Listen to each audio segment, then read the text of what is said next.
Halo semuanya, nama saya Windra Swastika.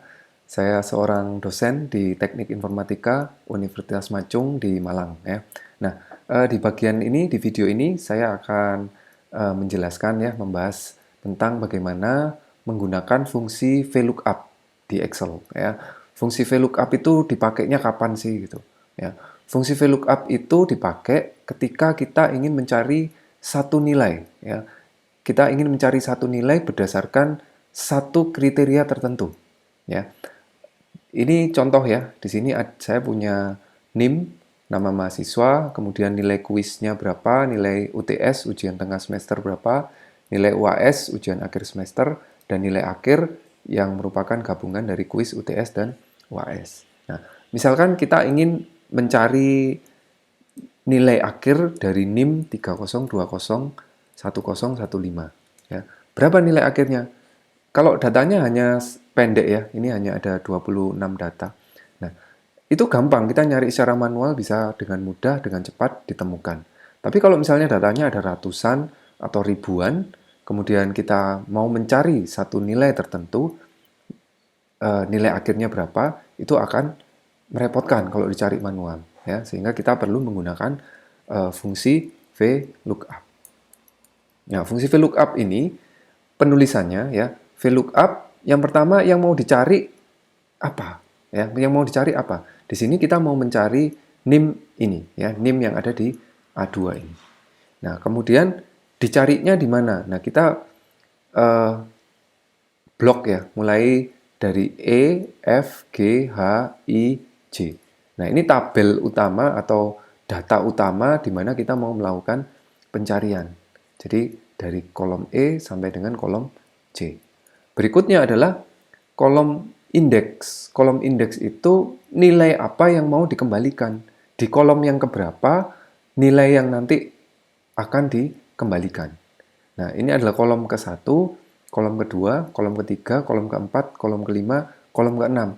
Ya, karena kita mau mencari nilai akhir, maka kita isikan di sini 6. Seandainya kita mau ingin tahu NIM ini nilai UAS-nya berapa, maka ya kita ubah kolomnya 1, 2, 3, 4, 5. Kita ubah jadi 5. Dalam kasus ini kita mau mencari nilai akhir, sehingga kolom di sini diisi 6. Ya. Nah, yang terakhir adalah range lookup ya. Range lookup ini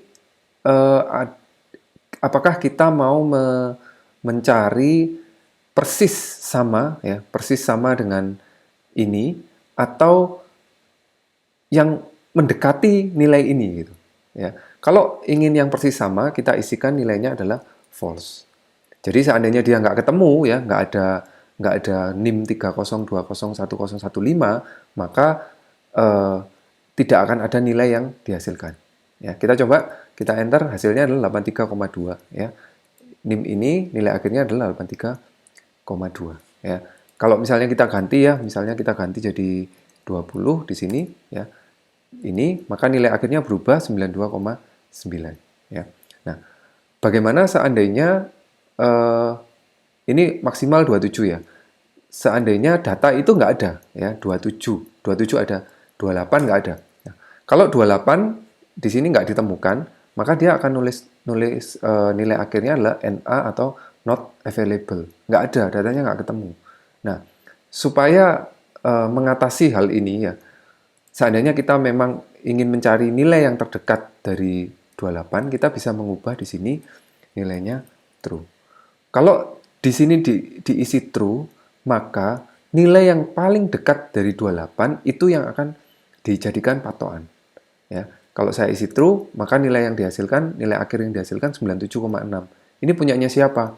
Ini sebenarnya adalah punyanya yang paling dekat NIM-nya dari 28, yaitu 27, 97,6. Nah, ini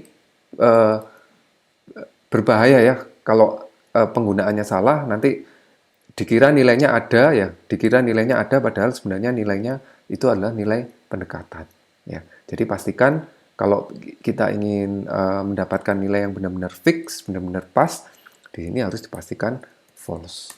Sehingga ketika data itu memang tidak ditemukan, dia tidak mengambil data yang paling mendekati dari nilai ini, tapi ditampilkan nilai not available.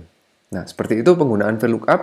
ya. Jadi VLOOKUP bisa digunakan untuk mencari data. Data tabel ini nggak harus pada sheet yang sama, bisa juga di sheet yang berbeda, ya. Bisa juga di sheet yang lain, ya, di file yang lain juga bisa. Dipakai untuk mencari nilai atau mencari data dengan kriteria pencarian yang kita tentukan. Nah, demikian video untuk VLOOKUP, ya, bagaimana cara menggunakan VLOOKUP. Sampai di sini video ini. Kalau bermanfaat silakan di like, silakan subscribe jika ingin mendapatkan video-video lain yang tentang tips dan trik untuk MS Office, ya. Sampai ketemu di video berikutnya. Terima kasih sudah menonton.